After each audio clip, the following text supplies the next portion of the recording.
Hi friends, இன்றைக்கி நம்ம 6 மாத குழந்தைங்களுக்கான பேபி ஃபுட்ஸ் பார்க்கலாம். ஃபஸ்ட்டு 6 மாத குழந்தைங்களுக்கு நீங்கள் அரிசி கஞ்சி கொடுக்க ஆரம்பிங்க. நான் ஒரு கிளாஸ் அரிசியை நல்லா வாஷ் பண்ணி எடுத்துக்கிறேன். ஃபஸ்ட்டு பேனை ஹீட் பண்ணிக்கலாம். பேனை ஹீட் பண்ணிவிட்டு வாஷ் பண்ண அரிசி அதில் போட்டு நல்லா ஃப்ரை பண்ணிக்கோங்க. கோல்டன் ப்ரௌன் வர வரையும் நல்லா ஃப்ரை பண்ணி எடுத்துக்கலாம். 6 மாத குழந்தைங்கள்லேருந்து நீங்கள் இந்த கஞ்சி கொடுக்க ஆரம்பிக்கலாம். ஃபஸ்ட்டு இந்த அரிசி கஞ்சி கொடுக்கறதுக்கு முன்னாடி நீங்கள் ராகி கஞ்சை பழக்கிக்கோங்க. அதுக்கப்புறம் நீங்கள் இந்த அரிசி கஞ்சை கொடுக்க ஆரம்பிக்கலாம். நல்லா இது கோல்டன் ப்ரௌன் வர வரையும் நம்ம ஃப்ரை பண்ணிக்கிட்டே இருக்கலாம். இப்போ பாருங்கள், நல்லா கோல்டன் ப்ரௌன் ஆகிடுச்சு. இதில் ஒரு 2 பாதாம் நான் ஆட் பண்ணி இதுவும் அது கூட சேர்த்து நல்லா ஃப்ரை பண்ணிக்கிறேன். பாதாமும் நல்லா வாஷ் பண்ணி போட்டுக்கோங்க.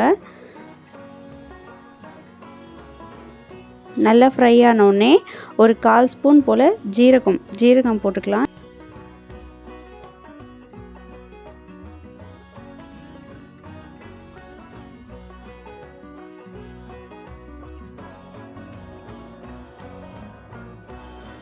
இப்போ ஜீரகம் அரிசி எல்லாமே நல்லா பொரிஞ்சு வந்துருச்சு. இப்போ நான் ஸ்டவ் ஆஃப் பண்ணி இதை இறக்கி ஆற வச்சிடுறேன்.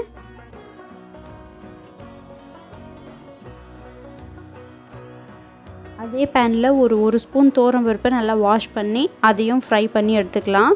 இப்போ நம்ம வறுத்த அரிசி கூட சேர்த்து இதையும் நம்ம அரைச்சிக்கலாம்.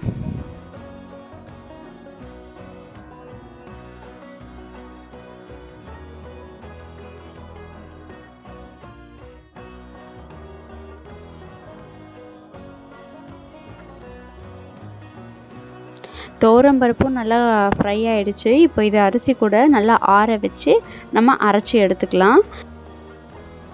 இது அரைக்கிறது ரொம்ப நல்லா பவுடராக அரைக்கணும். ஏன்னா இது நம்ம 6 மாதம் குழந்தைங்களுக்கு கொடுக்கறதுனால இதில் திப்பியோ கட்டியோ எதுவுமே இருக்கக்கூடாது.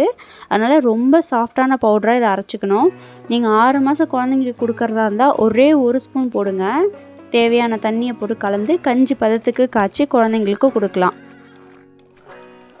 நான் என்னோடய குழந்த 1 வயசு 2 மாதம் ஆகுது. அவளுக்கு கொடுக்கறதுனால நான் ஒரு 3 ஸ்பூன் ஆட் பண்ணியிருக்கேன்.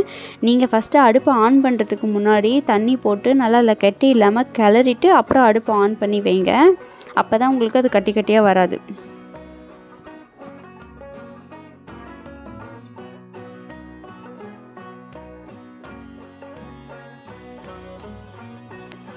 இது நல்லா வேகிற வரையும் கைவிடாமல் கிளறிக்கிட்டே இருக்கலாம்.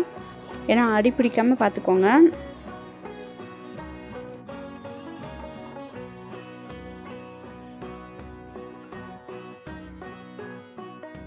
இப்போ கஞ்சி நல்லாவே வெந்துருச்சு. இப்போ நான் ஒரு 1/4 ஸ்பூன் நெய்யை ஆட் பண்ணி சும்மா ஒரு கலரிக்கிறேன். 6 மாத குழந்தைங்களுக்கு இந்த பதத்தில் தான் நீங்கள் கொடுக்கணும். ரொம்ப கெட்டியாக இருக்கக்கூடாது, ரொம்ப தண்ணியாகவும் இருக்கக்கூடாது. இதை மாதிரி இருக்கணும்.